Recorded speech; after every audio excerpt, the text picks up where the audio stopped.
Laser sights will make you a more accurate and confident shooter by providing visual feedback on sight alignment and trigger control. Crimson Trace, making laser sight standard equipment. Learn more at crimsontrace.com.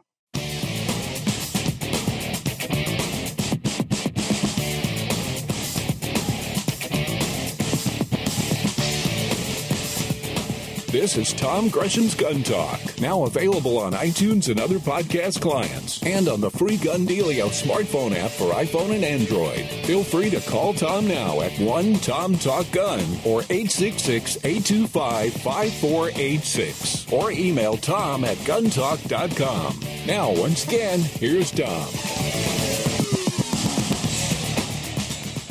All right, back with you, Tom Gresham. It is Gun Talk. If you'd like to join us, if you want to be a part of this madness that we call Gun Talk and talking about guns and shooting and owning guns and being the responsible men and women, the ones you don't hear much about in the news, the ones who own guns, shoot guns, collect guns responsibly, all you have to do is give us a holler, 866-TALK-GUN, or just dial Tom Talk Gun. That'll certainly get you in. Among the class of people who I really enjoy hanging out with, and you almost have to have been there to appreciate what I'm talking about, is really good competitive shooters, because there is a dedication, there is a fire in the eyes, there is a sense of purpose, a singular purpose that you get out of that. Joining us right now is a woman who has all of that and is succeeding incredibly. Dania Vizzi joins us right now. Hey, Dania, how you doing? I'm good. How are you today? I am well. So you're just tearing it up on the women's Skeet circuit. A world champion I see here? Yes, sir. All right. How does one go from being a dancer at Juilliard to becoming the world champion skeet shooter? It was definitely a big change going from dancing to shooting. I started shooting a little bit when I was 15, and then my dad really got me into it when I was 16. And then I went away for Juilliard for a summer, and, I couldn't shoot in the city anymore.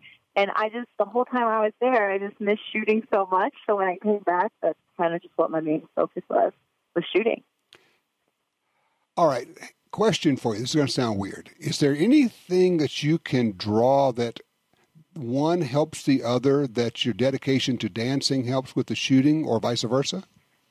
Yeah, I definitely think competition experience was the biggest thing. I started competing in dance when I was about 5 years old, so switching to competing in dance to competing in shooting kind of had the same mentality. So I definitely think the competition experience, because a lot of people can train really well, and then they get out in that pressure situation, and then they just, start missing targets and start thinking about things and changing things that don't need to be changed. And so I think my biggest thing was competition experience, because I had that since I was 5. What I hear you say, and it's interesting, because I've known Kim Rohde since she was a little girl, and I remember her talking about the training. Yeah, talk about somebody that understands the mental discipline of it, and I'm hearing you say very similar things. It's one thing to be able to shoot; it's another thing to be able to shoot when everything's riding on it. How do you mentally get ready for that? I kind of like to do it like I'm always practicing. I always like to practice like I'm shooting a match. I count how many targets I miss every day, and kind of compare it to days before. So when I do get into that situation, I kind of like, okay, I already know how to do this. Or at home, sometimes if I'm getting ready to go to a match, I'll have like some people at my home range come out and watch me shoot a final, and I always want to do well for them. So I kind of do that sometimes too, to get like the audience experience. Sure, you're actually putting pressure on yourself by having to perform in front of people who you want to impress, and you're actually training yourself to work under that pressure. Exactly. So when I go to a match, I'm like, okay, I did this last week with a bunch of people at my home club. Like, I can do it here. Interesting. So that is fascinating. All right, so explain the Byzantine world of the World Cup. Because Because it is a weird collection. Yeah, the World Cup, of course, is, and then you do all these different things. I'm assuming that where you're heading is you want to make it through all of this and end up at the Olympics. Would that be a fair assumption? Yes, definitely. My main goal is the 2020 Olympics. So what happens is, starting at the end of this year, we start getting quota spots at these World Cups. So you have to place, gold or silver at these World Cups to earn a quota spot for your country.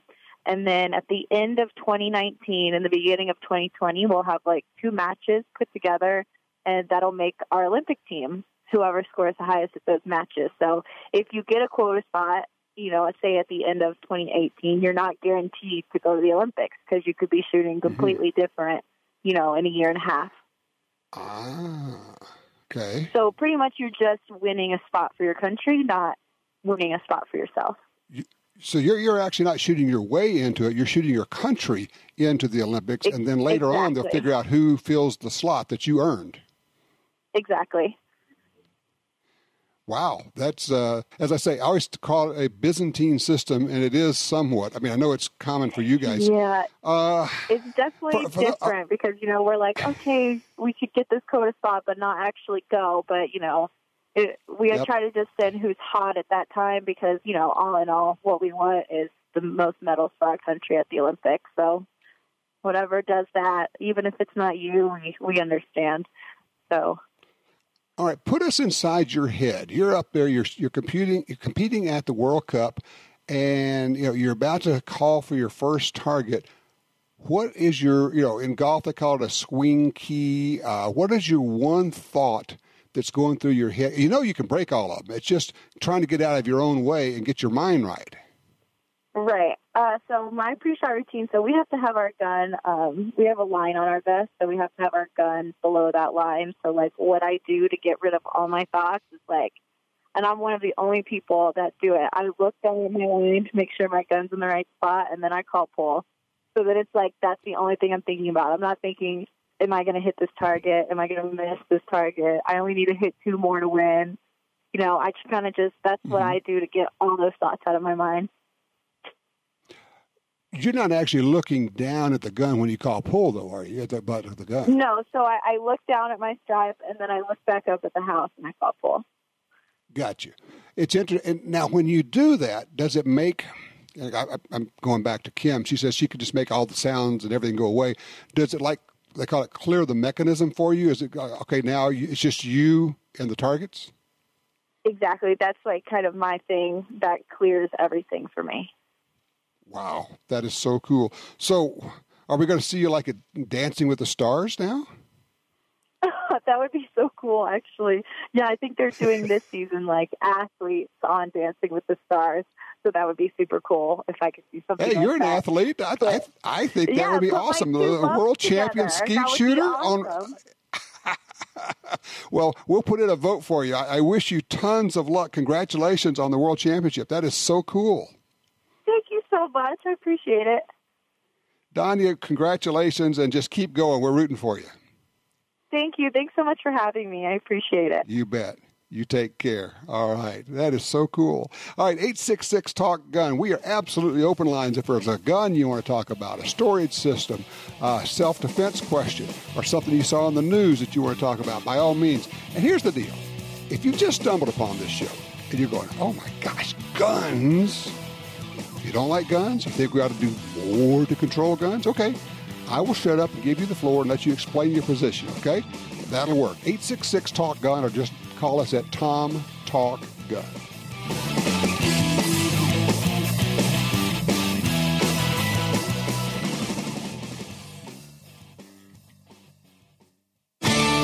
Used guns can be a great value, but you have to know who you're buying from. What if you could buy quality used guns with a lifetime warranty from the Internet's largest online reseller? That's what you get at Dewey'sGuns.com. They stand behind every firearm purchase for life. If you have a problem, they'll either fix or replace your gun. Pistols, rifles, shotguns, and more. Check out their inventory today at Dewey'sGuns.com. Attacks happen every day. How will you react? See real people put into real-life criminal attack situations on First Person Defender. Discover what works and what doesn't. Kidnapping, ATM robbery, home invasion, and other attacks. Learn how to save your life and the lives of your family. Get the entire first season on DVD at shopguntalk.com. Get prepared. Shopguntalk.com.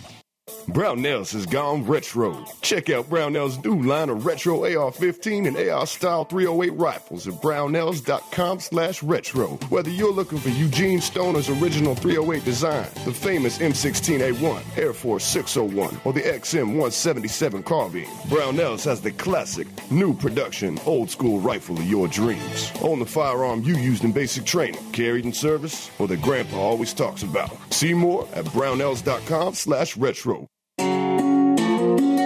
For 36 years, the U.S. Sportsmen's Alliance has been fighting to protect hunting, fishing, and trapping for sportsmen from coast to coast. Today, we are under constant attack from extremist animal rights groups who want to end your ability to hunt in the U.S. Join us to protect our sporting heritage and our way of life outdoors. To join or for more information on how you can help, go to ussportsman.org. That's ussportsman.org. Tactical professionals who put their lives on the line every day depend on Surefire. Since 1979, Surefire has designed, machined, and assembled the finest flashlights, weapon-mounted lights, hearing protection, and suppressors right here in the U.S. Surefire, offering a best-in-class warranty and customer service, and used by more military special operations, SWAT teams, and hard-use end users than any other brand. Surefire, American-built, American-strong. Visit Surefire.com. That's Surefire.com.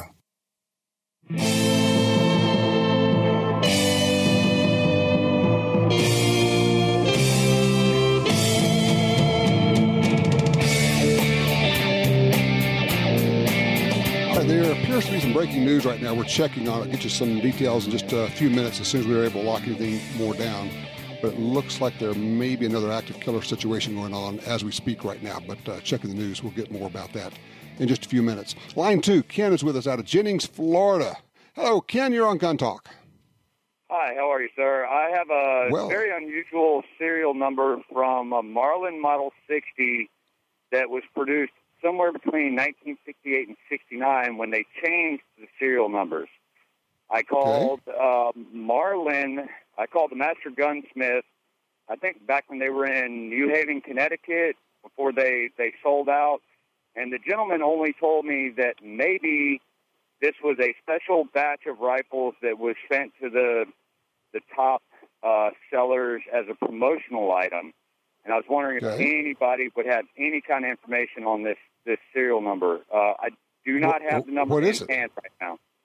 Excuse me? Well, I was going to say, I can't much help you if I don't know what the serial number is. Okay, I can email it to you. I don't have the rifle in hand. Let me ask you this. What makes it unusual? Obviously something, I mean, it's not just a series of numbers. Was it a word? Is it something?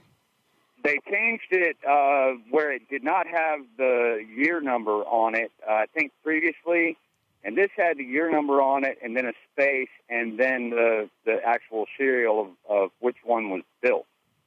And it's entirely unusual. And like I said, even the Master Gunsmith at Marlin said he really couldn't tell me exactly why it said what it said on the side of my gun.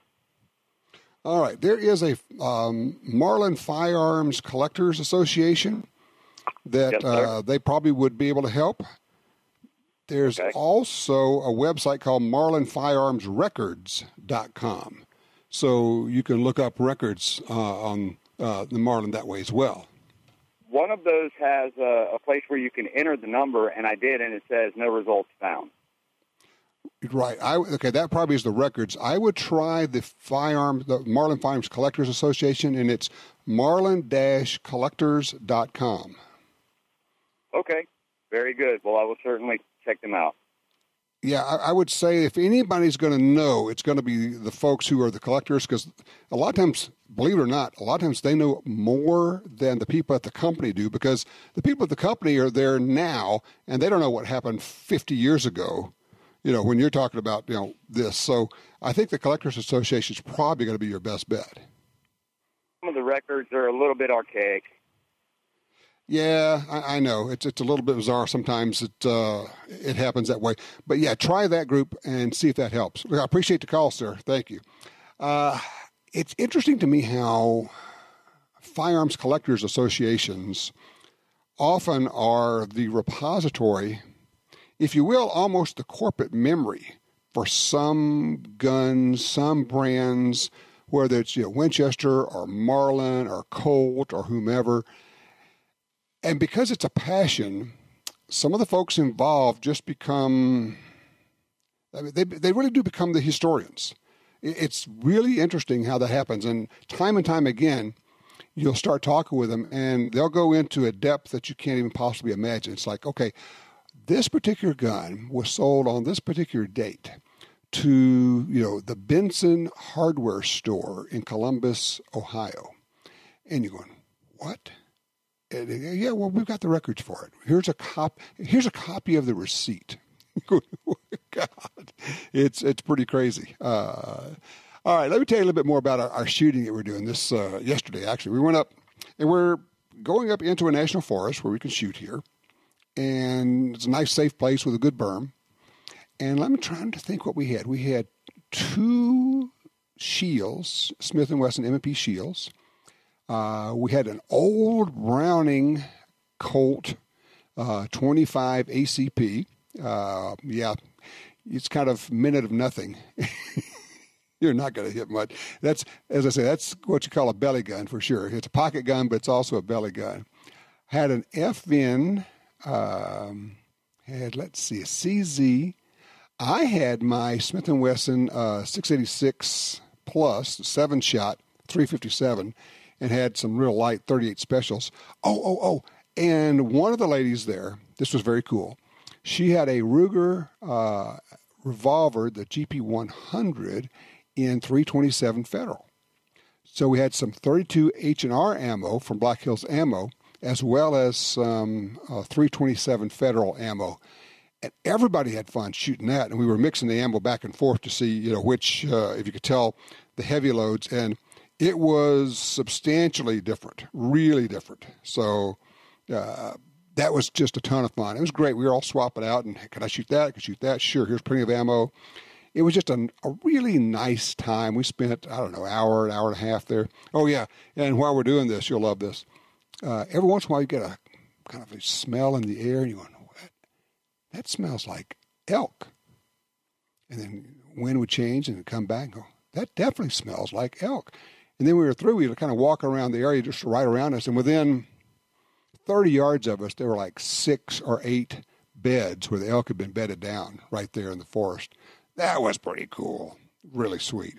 Anyway, let's go to line 1. Todd's with us out of Marshall, Texas. Todd, you're on Gun Talk. What's going on here, man? Yes, sir. I had a question about license to carry in Texas. I did a really stupid thing, and I got a DWI, and my license was revoked under Texas Government Code 411-186. And in that code, it says that if your license is revoked for a Class A or Class B misdemeanor, that you can reapply for your license after 2 years of the date that it was revoked. Now, Texas is now telling me that not only do I have to wait that 2 years, but I have to wait the other 5 years that as somebody that had never had one. So a person who initially applies for a handgun license in Texas, if they commit a Class A or Class B misdemeanor, they have to wait 5 years. But so now they're saying it's 7 years? Sir? Are they saying now it's a total of 7 years? Yes. But that's not what 411-186 says. It says if your license is revoked, that you can reapply. And look, we cannot get caught up in the weeds in this. Are you talking to the issuing agency? And I'm not in Texas, so I don't know who that is. I don't know if that's the state police or who that is. But you need to be talking with the people who actually issue this. Okay, and you're talking to them? Yes, I have talked to them. That's who told me. Okay, ask Texas them to Department put it of Public Safety Concealed Handgun License Division. ask them to send you an email stating that and stating the codes that they're relying on. You may end up having to get yourself an attorney to go back and say, guys, you're misreading this. But it sounds like there's a bit of a mess going on there, and I don't know. But you're going to have to chase this one down. Look, I appreciate the call, Todd. It's not something I can help you with today, unfortunately. Ron's on 4 out of Seabrook, Texas, with a quick question for us about these CMP 1911s. What do you think, Ron? Well, I was just wondering what the CMP was thinking, because they start at $850 and go up to $1,050 for just a service grade pistol. I mean, I can go buy a brand new Kimber for the price that they're selling these surplus pistols for. True. Yeah, but it's not the same. I mean, and I've been trying to explain that to people.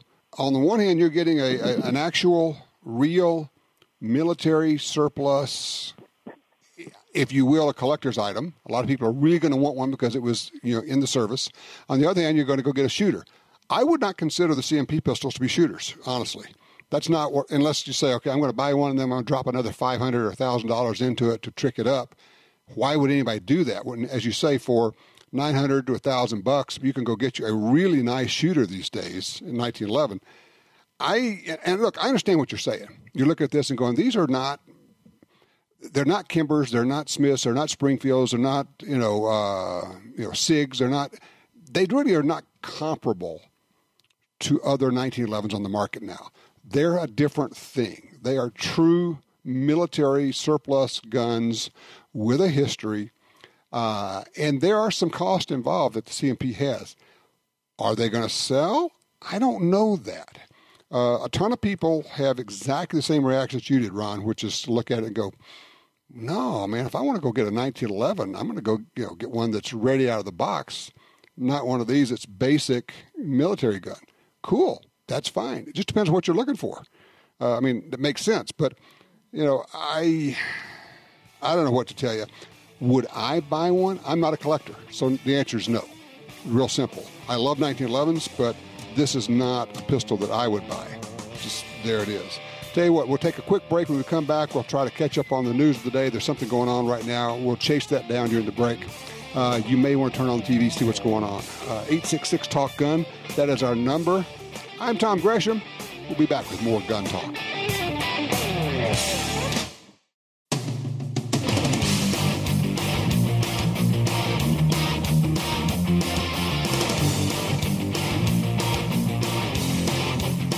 Gun Talk encourages you to support the local sporting goods store, gun stores, ATV dealers, and other local businesses in your area who advertise on this station and Gun Talk. Only together can we protect our rights. You're listening to Washington Times opinion page regular contributor Tom Gresham. All right, we're trying to track down this story that I heard a little bit about. Supposedly an active shooter, blah, blah, blah. San Diego at the Rock and Roll Marathon. What? And it's conflicting reports, as you might imagine. Well, they're saying it was a woman, which makes it different. Top of a garage, parking garage. I'm seeing references to an airsoft pistol. It's very weird stuff going on here. Let's see. Suspect in custody. All right, a female suspect was taken into custody after a, quote, active shooter, close quote, was reported by San Diego police along the route for the San Diego Rock and Roll Marathon. The incident reported at 11:09 a.m. at C Street, yada, yada. Minutes later, police told City News Service in San Diego that the situation, quote, had been contained. Yeah. Then here's the part that's very interesting. A police officer was reportedly injured by an accidental self-inflicted gunshot to the leg or foot. So in responding to this, as everybody's rushing around, some officer shoots himself or herself, we don't have that information yet, in the foot or the leg. Yeah, when you point a gun at yourself and you pull the trigger, you're probably going to shoot yourself. And no, I am not taking delight in that, but I do use this as an example for those who say, well, only the police should have guns because they are trained professionals. Yeah, sometimes. I don't know. This may be something, but it may turn out to be not much of anything. So I would not put a whole lot of concern into this at this point. Just kind of my take on it. By the way, our number here is 866-TALK-GUN. That'll certainly get you in there. Let's see here. Keith is on line 3. Wait. Nope. Keith is, let's go with Barry on line 3. Carson City, Nevada. Hey, Barry. Hi, Tom. I just received the new Remington 700 VTR. It has a triangular ported barrel. Are you familiar with this? I am not. Why'd you buy it? Well, actually, I wanted to get a new Remington 700 because my brother wanted to inherit my other one, and unfortunately, I had to get a new one. So I saw this one. The only reason I really got it was because it was ported. It was in 308, and I didn't know it had a triangular barrel on it. I've never seen anything like that. I'm trying to figure out what question to ask first. Why did you want a ported barrel on a 308? Well, I just thought that if I had to make a follow-up shot, it might be a little. I'm getting up there in years. I thought it might be a little bit easier, and I've never had a barrel that was ported before. Okay, have you shot it? No, I'm waiting for the scope to come in. Ah, okay. Yeah, I mean, muzzle brakes are effective at reducing recoil. In this case, it's not going to do anything for your follow-up shots because you got to work the bolt. And I mean, if it's a semi-auto and you're going to go bang, bang, that would make a difference. But if you're going to go bang, work the bolt, bang, the muzzle ported's not going to do anything there. Yeah, I guess I just wasn't thinking right. It was the same price as, the other one, and I figured, well, if it's ported versus the same price for... Why not? Hey, you know what? It's cool, and that's the other part of it. You looked at it, you said, I like it, I like the looks of it, it's interesting, it's different, and I'm going to get it. That is absolutely reason enough.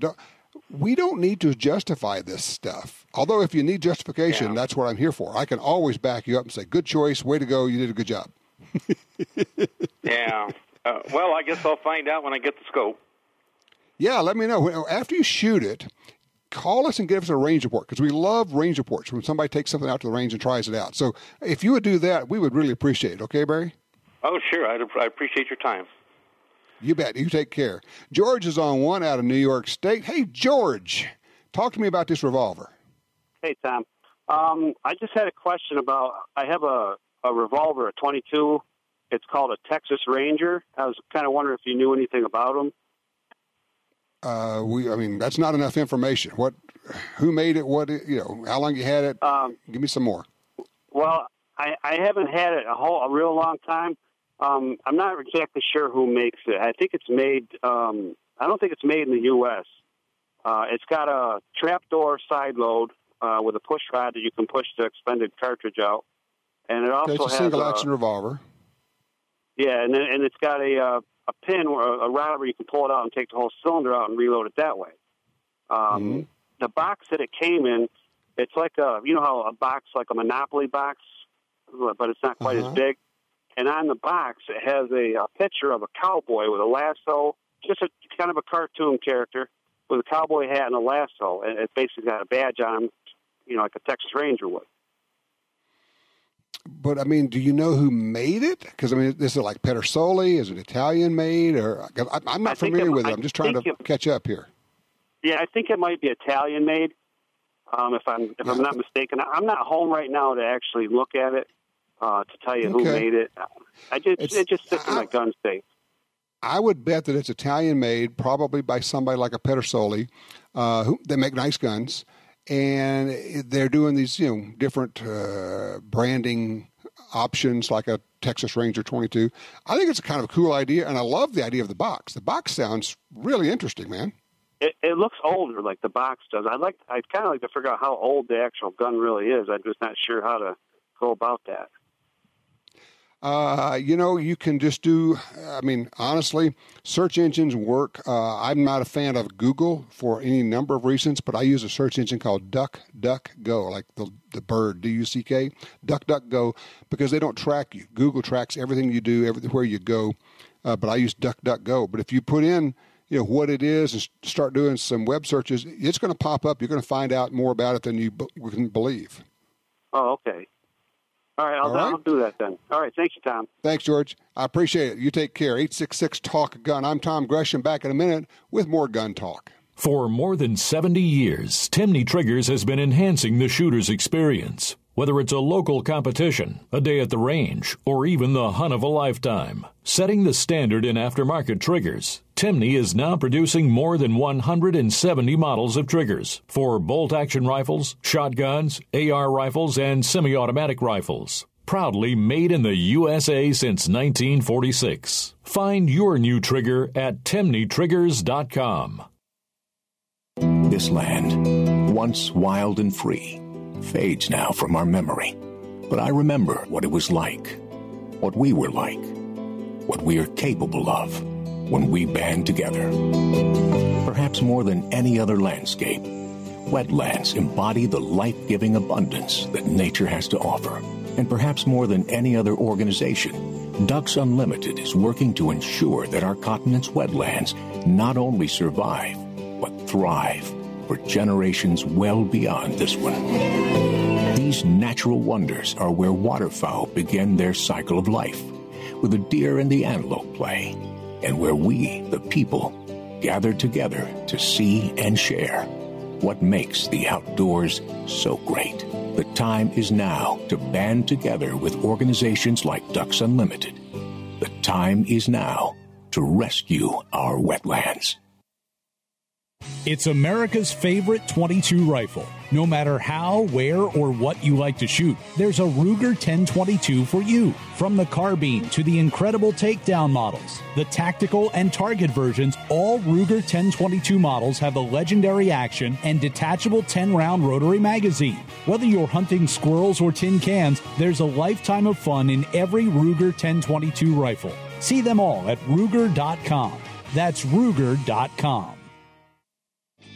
Laser sights offer an immediate advantage when visibility is poor and seconds count. Laser sights can de-escalate a deadly encounter by engaging the target with a laser, enhancing your ability to protect your family, home, and country.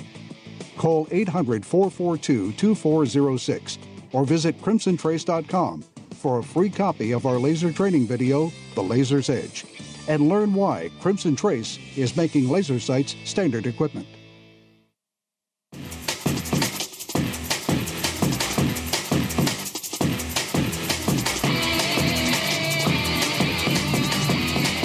When we talk about safety and security and guns and systems and locks and lights and everything else, what are we really talking about? In many cases, it's about peace of mind. It's about figuring out peace of mind about the whole deal, trying to get that.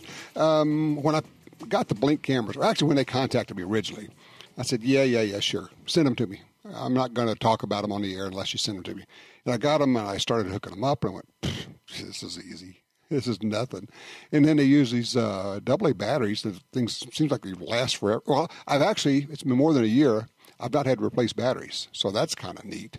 But really, it's a matter of peace of mind. When I'm traveling, and I travel a lot, I can check the Blink cameras. I can see what's going on. You can tap into them anytime you want and see the live video, whether it's front porch, backyard, in the house. But you also can set them up for motion detection so that if something walks or moves in front of it, it sends you an alert on your smartphone. And so you can then punch in and you can watch what's going on there. You can see, if it's packages delivered or if there's somebody, trying to break into the house. So there's peace of mind with that. It does a lot of other interesting things. One of the things, and I guess maybe I've not mentioned, is there's no contracts. There's no subscription. There's, you just buy them and hook them up, and that's, for me, it was about 5 minutes, and I'm not that computer savvy. It was easy. I mean, as long as you have internet in your house, you're probably good to go. So here's the deal. They've fixed us up with a pretty sweet package. You get 3 of the Blink cameras for way less than the other guys charge, and you get an extra 15% off because you're a Gun Talk listener. You just go to blinkprotect.com/guntalk.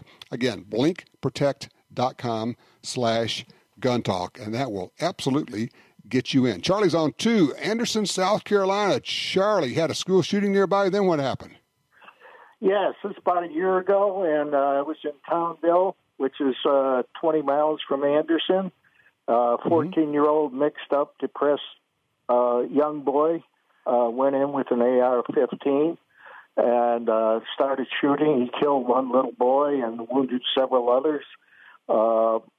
He found out that that there were armed security officers at the high school and the middle school, and so he went to the elementary school.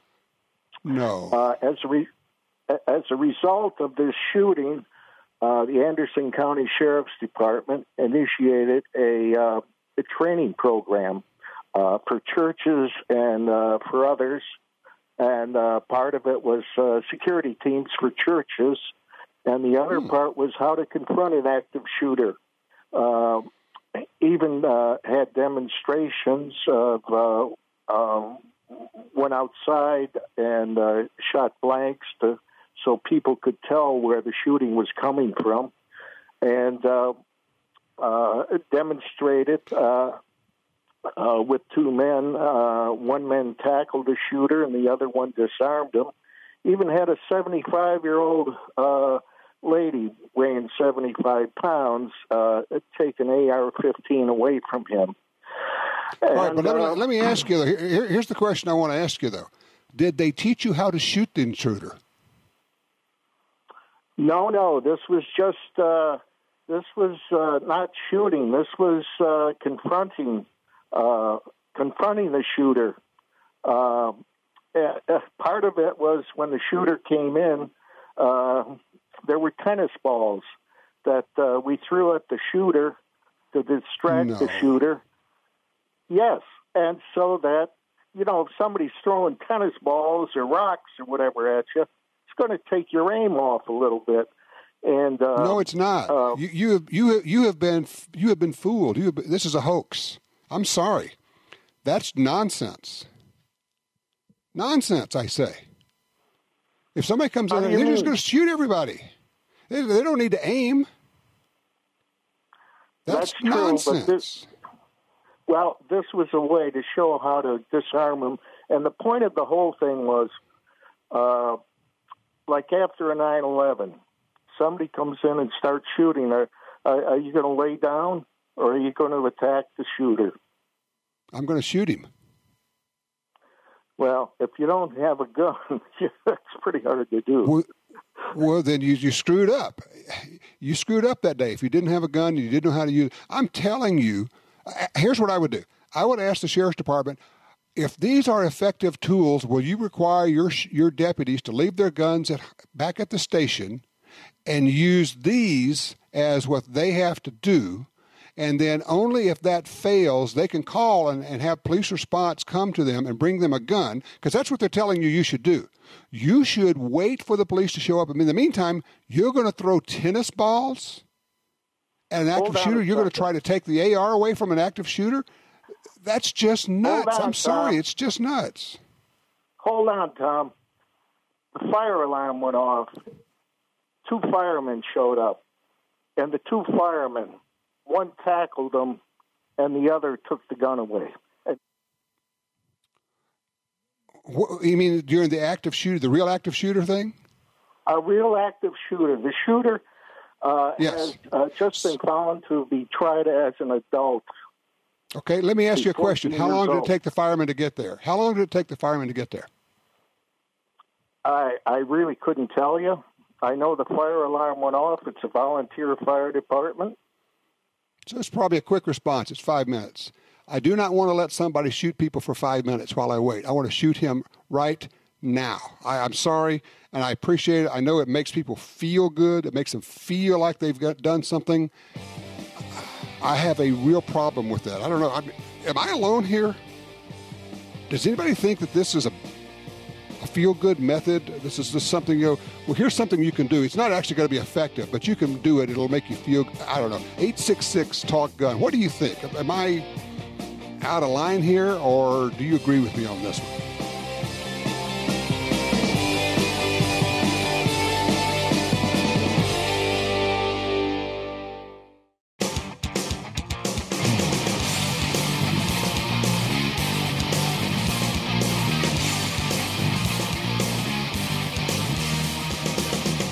All right, back with you, 866-TALK-GUN. Looking for range reports? Where you've been out shooting? It could be new, it can be old, doesn't matter. Just like to hear what you've been out taking to the range, or something new that you purchased. Always like to hear those things. Let's see here. Steve's on line 3 out of Jackson, Mississippi. Hey, Steve, Texas Ranger gun, what do you think? It was imported by FIE prior to 1968. The 1968 Gun Control Act classified it as a Saturday night special and made it illegal to import. But it was made by one of the German companies that made a lot of guns like that. We had Haas, Olstein, and Schmidt. Excuse me. There were several manufacturers that made that type of gun. Because I'm looking here, Jim actually found some listed at Arms List. The FIE Little Texas Ranger. They have an FIE, a Tanfoglio. So was this German or was this Italian? It was German. Okay. And the 68 Gun Control Act, for those who don't know, it had some criteria, which we still live under, unfortunately. And some of them are the so-called sporting use deal. If it's doesn't have a sporting use or doesn't meet a certain set of criteria, it can't be imported into the country. It's I don't know about you, Steve, but I think it's time to get rid of the whole sporting use idea. The Second Amendment has nothing to do with sports. I actually have one in my hand here that is, it was manufactured by Olstein and Rowan. And the receiver's made out of a pot metal sort of material. And this one's a 22 Magnum, and the rear plug for the firing pin was actually blown out of the gun. So you may want to be careful about them kind of guns. The cylinder's made out of steel, as well as the hammer and the barrel, but everything else, and the cylinder pin or sorted screws and springs, but everything else is pot metal. And, I haven't had any issues like that out of the 22 long rifle ones, but you may want to be careful if it's a Magnum version. Exactly. I appreciate that. Thank you for the information. Fortunately, we have so many really, really good quality guns these days. It's not much of an issue. I mean, you think about, and we have a lot of guns that are pretty darn inexpensive. Think about, for instance, the rifles that we have. I think Savage probably kicked off that trend, 15, 20 years ago, by making really accurate rifles that were not expensive. And, now pretty much every manufacturer has some of those.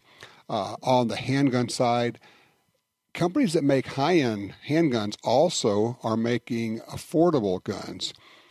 What's like, was it the Smith & Wesson Shields we were shooting out there? One of the guys said, he says, I got this for $270. I'm thinking, that is a steal. Man, that's a great pistol for that kind of a price. So, there are some real deals out there. On the other hand, I could make the argument that any quality gun is a really good deal. And I once asked somebody, they're talking about, I can get this, but this other one's $100 cheaper. And I go, okay. Well, first of all, first question is, do you have the money? Could you buy the more expensive one? Well, yeah, I could. I said, okay, let me ask you a question then. How long do you expect this gun to last? Crickets. I go, so you understand what I'm saying? He goes, yeah, I do.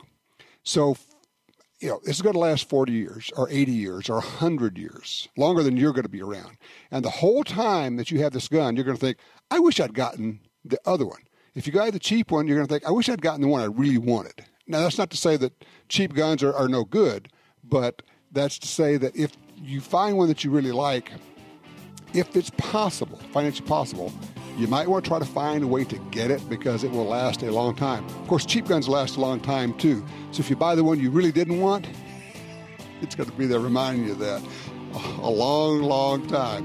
Hey, when we come back, we're going to talk about what's going on with hunters, why are we losing hunters, and what's that going to mean to conservation?